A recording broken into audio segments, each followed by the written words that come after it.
굿모닝, 좋은 아침입니다. 오늘 하루도 주님의 은혜를 기억하며 또 감사하는 하루의 삶이 되기를 소망합니다. 오늘 말씀 같이 나누겠습니다. 욥기 29장 18절부터 25절 말씀입니다. 욥기 29장 18절부터 25절 제가 읽겠습니다. 내가 스스로 말하기를 나는 내 보금자리에서 숨을 거두며 나의 날은 모래알같이 많으리라 하였느니라. 내 뿌리는 물로 뻗어나가고 이슬이 내 가지에서 밤을 지새고 갈 것이며 내 영광은 내게 새로워지고 내 손에서 내 화살이 끊이지 않았노라. 무리는 내 말을 듣고 희망을 걸었으며 내가 가르칠 때에 잠잠하였노라.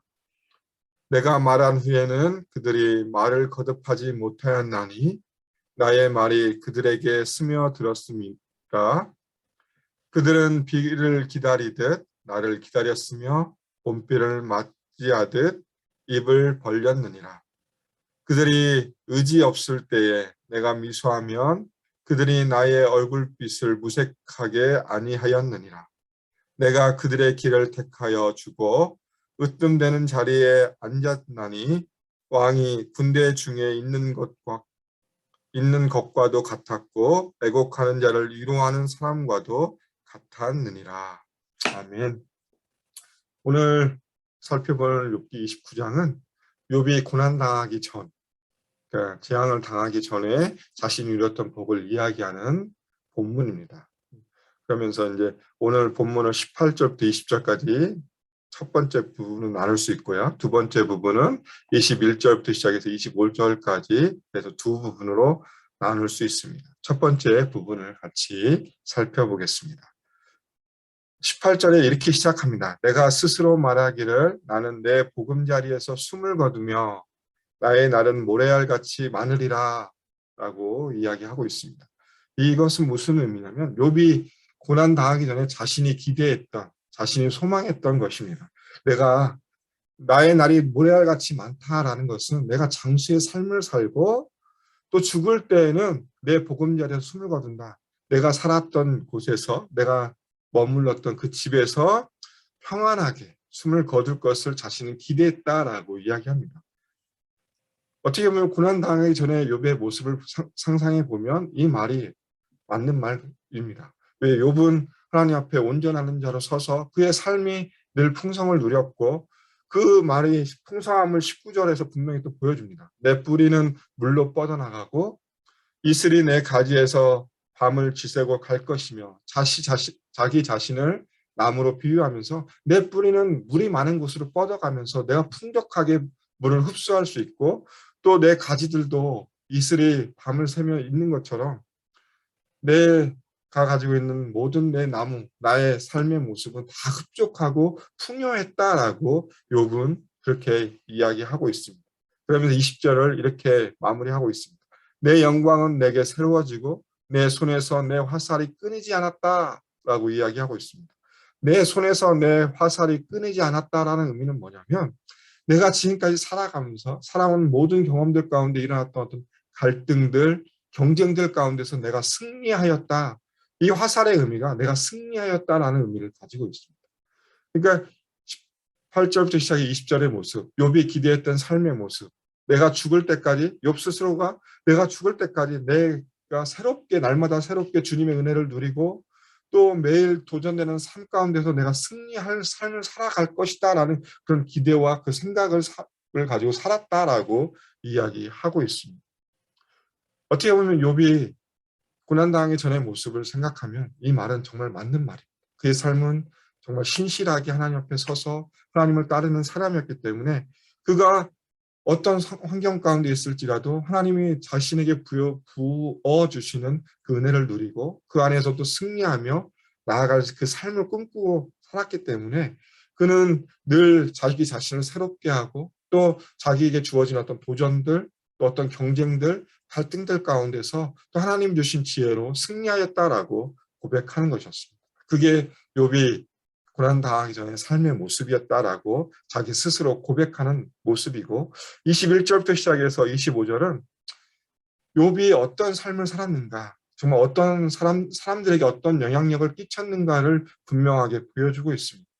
21절부터 시작해서 25절을 보면 정말 믿음을 가진 사람들, 그리스도를 믿는 사람들, 성도의 삶이 어떤 삶이야 되는가, 정말 이상적인 삶의 모습을 욥의 모습으로 보여주고 있습니다.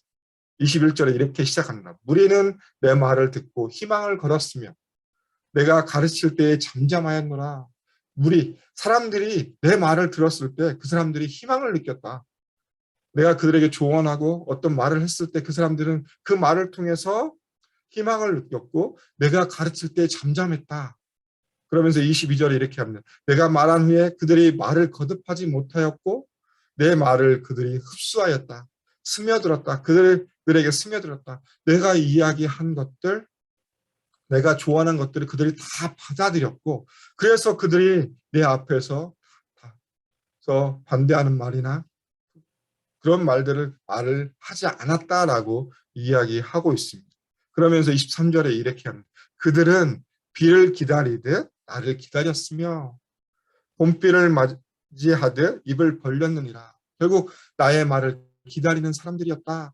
내가 이야기하는 것을 원했고 또 내가 조언하는 것, 내가 그들에게 가르치는 것을 그 사람들을 받아들이고 원했다라고 이야기하고 있습니다. 어떻게 보면 욥은 잘 가르치는 선생님이었습니다. 그 어떤 문제가 있었을 때 그 사람들이 욥에게 왔을 때 욥은 그들에게 조언을 잘하는 사람이었을 뿐만 아니라 그들의 삶의 모습, 그들의 삶에 대해서 가르칠 수 있는 사람으로서 보여지고 있습니다. 또 24절에 보면 그들이 의지가 없을 때 내가 미소하면 그들이 나의 얼굴빛을 무색하게 아니하였느니라. 결국 사람들이 힘드는 사람들이 있었는데 내 얼굴만 봐도 그 사람들이 희망을 느끼고 위로를 받았다라고 욥은 그렇게 자기 자신에 대해서 이야기하고 있습니다. 자신의 얼굴만 봐도 사람들이 만족을 느끼고 위로를 느끼고 또 25절에 보면 내가 그들의 길을 택하여 주고 어떤 선택의 길에서 조언을 해줌으로 그 길이 맞다라고 얘기해주고 또 으뜸되는 자리에 앉았다라고 이야기하고 있습니다. 그러면서 마지막으로 애곡하는 자를 위로하는 사람과 같았다. 정말 슬픔 당하는 사람들에게 다가가서 그 사람들을 위로하는 것 같이 나는 사람들의 마음을 녹이는 사람이었다라고 자기 자신을 스스로 이렇게 기술하고 있습니다.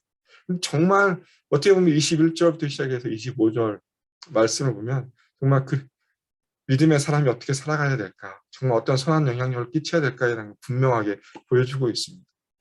어떻게 보면 성도의 이상적인 모습은 이렇게 표현할 수 있습니다. 자기 또 가족뿐만 아니라 자기가 자신이 속한 어떤 교회나 공동체 또 지역사회 심지어 국가까지도 관심을 가지고 그 안에서 선한 영향을 끼치는 것이 바로 성도의 이상적인 삶의 모습이다. 어떻게 보면 욥이 보여준 모습, 선한 영향력, 자신이 얘기하는 것, 또 자신이 위로하는 것을 사람들이 다 받아들이고 오히려 그걸 통해서 사람들이 위로받고 그들의 길을 찾는 모습들, 선한 영향을 끼치는 모습으로 분명히 보여주고 있습니다. 근데 한번 생각해 볼 건 과연 우리가 이 시대를 살아가는 우리의 모습은 과연 어떤 모습일까 한번 고민해 봤습니다. 우리는 정말 얼마만큼 내 주위 사람들에게 선한 영향을 끼치고 있는지 한번 우리 삶을 좀 돌아봤으면 좋겠습니다. 작게는 가정 안에서 나와 늘 매일의 삶 가운데 부딪히는 내 아내, 남편, 아이들 가운데서 내가 어떤 영향을 끼치고 있고 또 내가 섬기는 교회, 우리 공동체, 목장 안에서 내가 얼마만큼 선한 영향을 끼치고 있는지 또 내가 몸담고 있는 직장 또 살아가는 삶의 터전 가운데서 얼마만큼 선한 영향력을 끼치고 있는지 한번 우리의 모습을 좀 돌아봤으면 좋겠습니다. 우리는 분명하게 예수 그리스도를 통해서 구원받은 하나님의 백성이며 하나님의 자녀이며 또 작은 예수님을 기억하셨으면 좋겠습니다. 우리가 이 땅을 살아가는 것은 내가 정말 예수님을 대표하는 사람으로서 작은 예수로 이 땅을 살아가기 때문에 우리는 이 땅 가운데 살아가면서 정말 그리스도의 선한 영향력을 끼치는 사람이라는 것을 기억하셨으면 좋겠습니다. 사도 바울이 고린도 후서를 통해서 이렇게 얘기합니다. 고린도후서 2장 15절에 보면 우리는 구원받은 자들에게나 망하는 자들에게나 하나님 앞에서 그리스도의 향기니라고 이야기하고 있습니다. 그리스도의 향기니 라고 분명하게 이야기하고 있고, 또 고린도후서 3장 3절에 보면 너희는 그리스도의 편지라 라고 이야기하고 있습니다.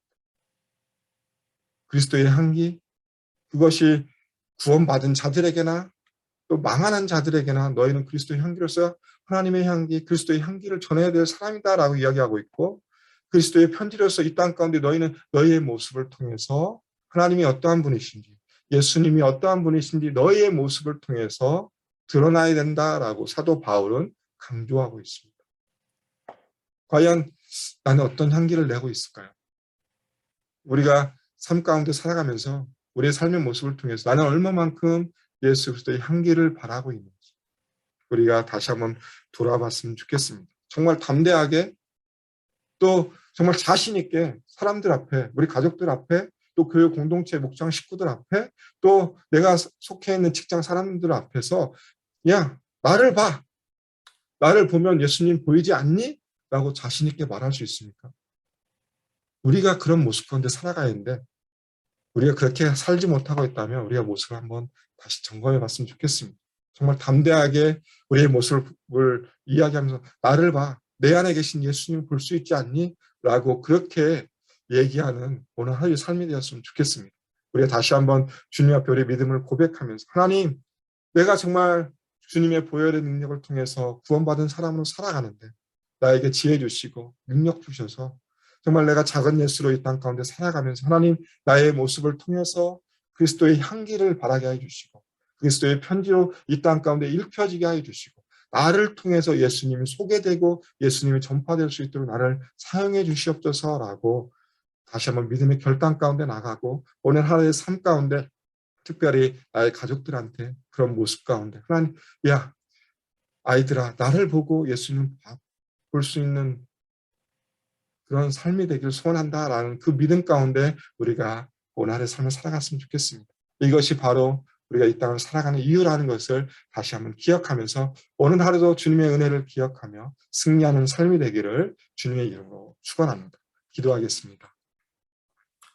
하나님 감사합니다. 하나님 욥의 모습을 통해서 욥이 사람들을 향하여서 그 위로하고 또 선한 영향력을 끼치는 모습을 바라봤습니다. 하나님 이 욥의 모습을 통해서 우리의 모습도 다시 한번 돌아보게 해주시고 우리가 하나님이 부르신 그 하나님의 자녀의 부르심을 따라서 이 땅을 살아갈 때에 작은 예수로서 그리스도인으로 살아갈 때에 우리의 모습을 통하여서 참 담대하게 우리가 나의 모습을 통해서 예수 그리스도를 전할 수 있도록 도와주시고 예수 그리스도의 모습을 드러낼 수 있도록 도와주시고 그리스도의 향기로 이 땅 가운데 선한 영향력을 끼치게 해주시며 그리스도의 편지로 이 땅 가운데서 우리의 모습을 통하여서 예수 그리스도가 드러날 수 있도록 우리를 사용하여 주시며 인도하여 주시옵소서.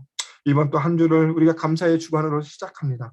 하나님 정말 우리가 주님께서 베풀어 주신 그 은혜를 다시 한번 기억하게 해주시고 그 한량없는 은혜 앞에 서서 우리가 주님 앞에 드릴 것은 감사밖에 없음을 고백하게 해주시고 삶의 형편이 어떠하든지 우리 마음 가운데 주님 앞에 감사함으로 주님 앞에 나아갈 수 있음을 고백하며 그 믿음 가운데 설 수 있도록 오늘 하루의 삶도 들어주시며 인도하여 주시옵소서. 하나님 우리가 지혜가 부족합니까? 하나님 정말 후이 꾸짖지 아니하고 부어주신 그 하나님의 지혜를 우리가 구하며 나가게 해주시고 그 지혜를 통하여서 오늘 하루도 승리할 수 있도록 우리의 삶을 붙들어 주시며 인도하여 주시옵소서. 주님 감사합니다. 예수님 이름으로 기도드립니다.